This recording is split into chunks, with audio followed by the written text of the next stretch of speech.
Assalamualaikum warahmatullahi ta'ala wabarakatuh.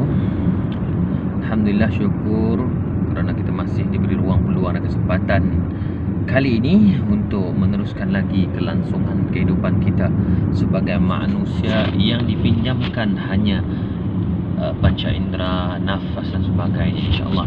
Jadi tuan-tuan, perempuan, teman-teman sekalian, apa yang saya nak ceritakan pada hari itu adalah berkaitan tentang berita yang terpampang di surat khabar, yang bermain di dalam media sosial, dan banyak lagi media-media lain yang telah menayangkan berkaitan tentang perkara ini, iaitu sebuah kisah tragis yang sangat menyedihkan kita sebagai manusia, di mana berlaku baru beberapa kira jam, yang mana si suami menjerut leher isteri sehingga meninggal dunia. Usia anaknya ketika ini adalah dalam lingkungan belasan tahun.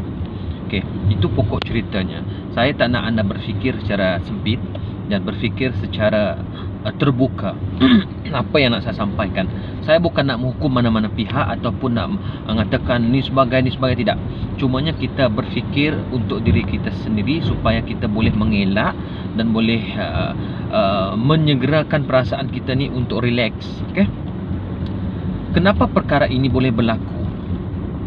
Mungkin disebabkan kerjaya.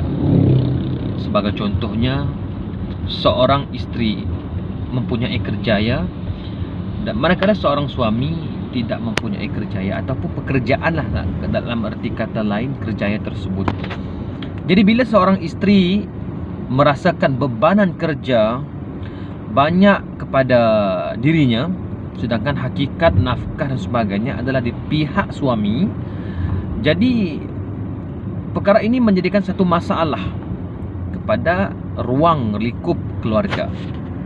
Okey, kena faham konsep ni. Bila isteri dah menyatakan penat, lelah bekerja, kemudian nak jaga ni lagi, dan seperti mangsa keadaan beliau adalah seorang lecturer, pensyarah yang berpangkat tinggi, manakala si suaminya adalah seorang penganggur, tak silap saya bacaan saya tadi, seorang penganggur. Okey, kalau anda berada dalam situasi seperti ini, anda seorang lelaki dan anda lagi yang membaca seorang perempuan, apa persepsi, apa pandangan anda dan apakah daya pemikiran anda berkaitan tentang peristiwa ini ataupun tentang kes seperti ini? Baik, kalau seorang lelaki tersebut mempunyai ketahanan, resilient, dia cari alternatif cara membantu. Kalau tak bekerja sekalipun, carilah usaha lain untuk membantu, nampak membantu kesungguhan membangunkan keluarga. Kita kasihan melihat walaupun memang belum ada, istilahnya belum ada rezeki yang Allah aturkan kepada kita, cumanya carilah penyejuk mata si suami, si isteri, penenang jiwa si isteri. Kerana apa? Kita bergantung harapan dari sumber rezeki beliau. Jadi apa dah kesudahan jika perkara ini berterusan? Saya lihat apa yang ditayangkan, sama ada benar ataupun tidak, sekadar saya nak ulas. Si suami menjerut leher isteri sehingga meninggal dunia, sehingga mati di tempat kejadian, dan pura-pura mencari si isteri. Okey, contoh saya dah berumah tangga. Isteri saya tidak ada pekerjaya dan saya tak nak dia habiskan masa dia untuk bekerja bagi pihak orang lain. Contohnya bekerja, makan gaji sebagainya lah. And then saya sendiri hanya seorang sahaja yang bekerja. Jadi dipendekkan ceritanya, bila berlaku dalam situasi ini, kena ada pro and con, kena ada timbang tara, kena ada perasaan saling faham, memahami, toleransi dan sebagainya. Allah Rabbi, saya tak sampai hati nak baca sampai habis sangat, pejam mata baca, sebab rasa sebab sampai tahap seorang suami sanggup membunuh isteri disebabkan mungkin kita tidak tahu apa cerita di belakang tabir. Kita tidak tahu apa yang sedang berlaku di belakang tabir. Perbincangan mereka kah, perbalahan mereka kah, ataupun ada timbang tara lain yang tidak dipersetujui bersama. Kita tidak boleh nak judge.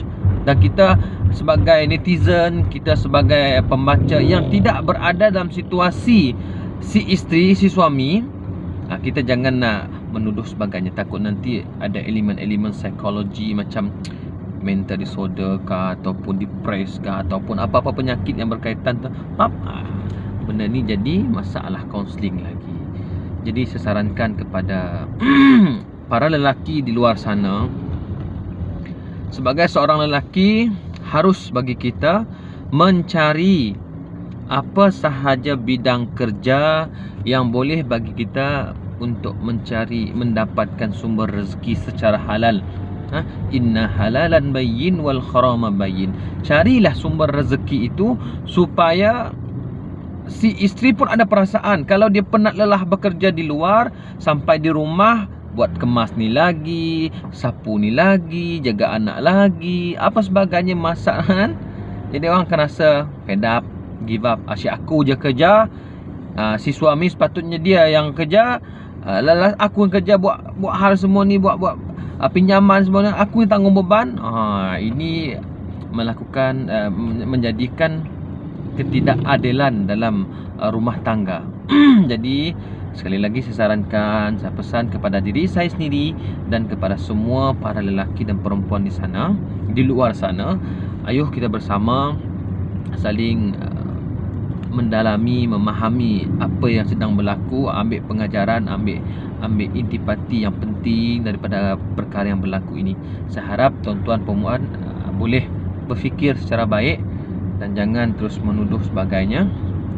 Bukan saya nak menangkan lelaki dan sebagainya, cuma saya harap kita sama-sama berfikirlah supaya jangan berlaku lagi perkara seperti ini. Bukan sahaja dalam konteks negeri kita ataupun dalam negara kita. Sangat menyedihkan dan sangat memilukan. Jadi saya ucapkan salam takziah kepada keluarga Allahyarhamah dan keluarga anaknya dan sebagainya. Saya harap bertabahlah dan diminta pihak polis siasatan meneruskan siasatan dan ambillah tindakan yang sewajarnya kepada si pelaku. Itu saja. Assalamualaikum warahmatullahi wabarakatuh.